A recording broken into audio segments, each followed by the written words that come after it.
যুবক, তুমি কি একটু চিন্তা করিয়া দেখছো ওই আল্লাহ তাআলার নাফরমানি তুমি কি হারে করতেছো? যে আল্লাহ তোমাকে খাওয়ায়, যে আল্লাহ তোমাকে পালে, যে আল্লাহ তোমাকে অক্সিজেন দিয়ে সাহায্য করে, যে আল্লাহ তুমি না চাইতেই তোমাকে মুসলমানের গর্ভে জন্ম দিছে, যে আল্লাহ তুমি না চাইতেই তোমাকে শেষ নবীর উম্মত বানাইছে, যেই নবীকে আমার আল্লাহ তাআলা না বানাইলে কুল কায়নাত আল্লাহ তাআলা বানাইতেন না, এমন নবীর উম্মত তোমাকে বানাইছে। ও যুবক, তোমার পাও দুইটা আগায়া দৌড়ে ভাই। রাকিবুল হাসান তোমার পায়ের ভিতরে হাত রাখিয়া বলিয়া যাই, আর আল্লাহ তাআলাকে বেজার করিও না রে যুবক, আর আল্লাহ তাআলার নাফরমানি করিও না। ও যুবকরা সবাই হাত উঠাও, আজকে থেকে ওয়াদা করো আর 5 ওয়াক্ত নামাজ ছাড়বা না, আর মা বাবার খিদমত ছাড়বা না, আর উলামায়ে কেরামের বিরুদ্ধে ফেসবুকে লেখালেখি করবা না, প্রকাশ্যে উলামায়ে কেরামদেরকে গালি দিবা না। কে কে ওয়াদাগুলো মানতে পারবা সবাই হাত তুলো। আল্লাহ সবাইকে এই ওয়াদাগুলো মানার তৌফিক দান করুন। ক্বালান নবী সাল্লাল্লাহু আলাইহি ওয়াসাল্লাম, أول ما يحاسب به العبد يوم القيامة الصلاة أو كما قال النبي عليه الصلاة والسلام।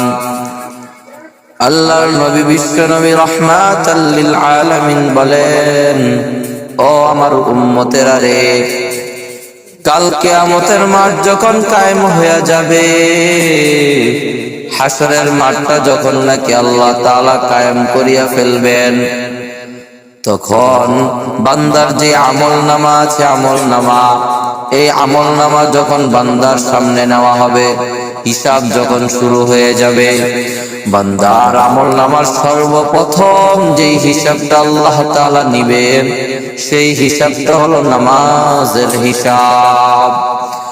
আল্লাহর নবী বিশ্ব নবী রাহমাতাল লিল আলামিন বলেন,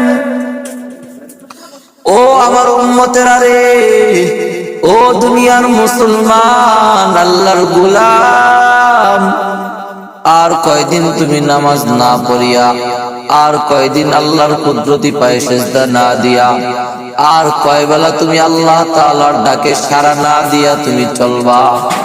ও যুবক, তুমি তো মনে করতেছো এই রঙিন চশমা চোখে দেওয়ার কারণে দুনিয়ার সকল রং তামাশা তুমি চোখের ভিতরে দেখতে পাও, আর দুনিয়ার রং তামাশায় মগ্ন হইয়া তুমি আমার আল্লাহ, তোমার মালিক, তোমার খালেক আল্লাহকে তুমি ভুলিয়া গেলা।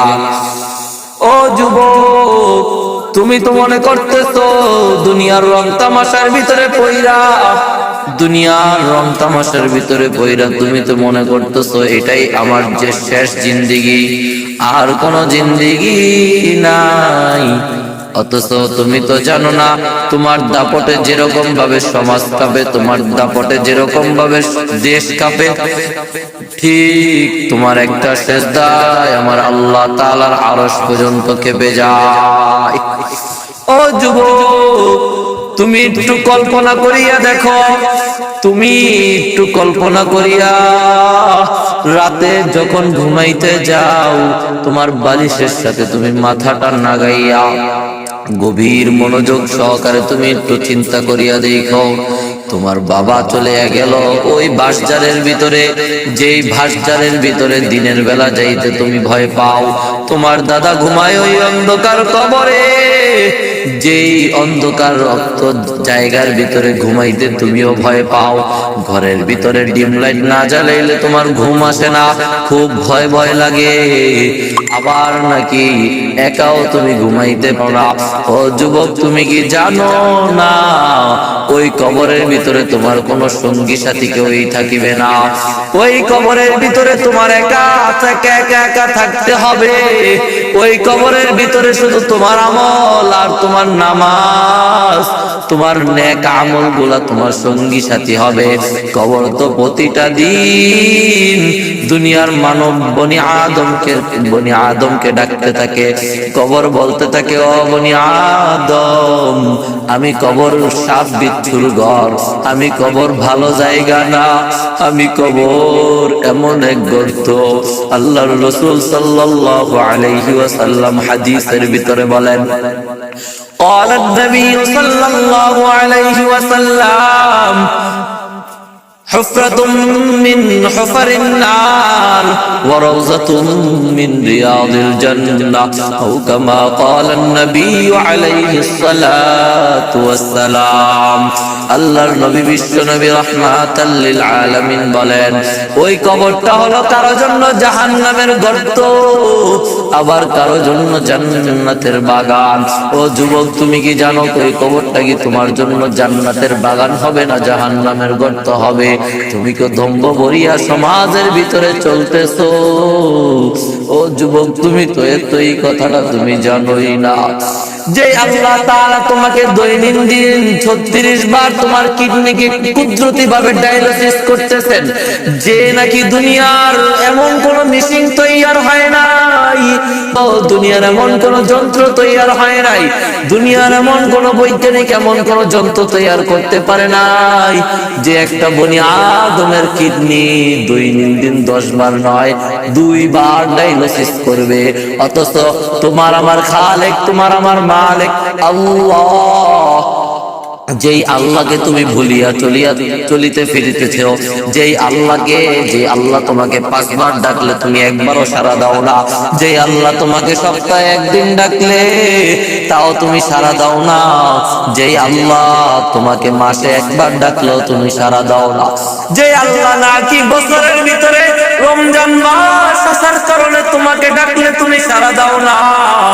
ও যুবক, তুমি কি একটু চিন্তা করিয়া দেখছো ওই আল্লাহ তাআলার নাফরমানি তুমি কি হারে করতেছো? যে আল্লাহ তোমাকে খাওয়ায়, যে আল্লাহ তোমাকে পালে, যে আল্লাহ তোমাকে অক্সিজেন দিয়ে সাহায্য করে, যে আল্লাহ তুমি না চাইতেই তোমাকে মুসলমানের গর্ভে জন্ম দিতে, যে আল্লাহ তোমাকে না চাইতেই তোমাকে শেষ নবীর উম্মত বানাইছে, যেই নবীকে আমার আল্লাহ তাআলা না বানাইলে কুল কায়নাত আল্লাহ তাআলা বানাইতেন না, এমন নবীর উম্মত তোমাকে বানাইছে। ও যুবক, তোমার পাও 2টা আগায়া দৌড় ভাই। মিরাকিবুল হাসান তোমার পায়ের ভিতরে হাত রাখিয়া বলিয়া যাই, আর আল্লাহ তাআলাকে বেজার করিও না রে যুবক, আর আল্লাহ তাআলার নাফরমানি করিও না। ও যুবকরা সবাই হাত উঠাও, আজকে থেকে ওয়াদা করো আর 5 ওয়াক্ত নামাজ ছাড়বা না, আর মা বাবার খিদমত ছাড়বা না, আর উলামায়ে কেরামের বিরুদ্ধে ফেসবুকে লেখালেখি করবা না, প্রকাশ্যে উলামায়ে কেরামদেরকে গালি দিবা না। কে কে ওয়াদাগুলো মানতে পারবা সবাই হাত তুলো। আল্লাহ সবাইকে ওয়াদাগুলো মানার তৌফিক দান করুন।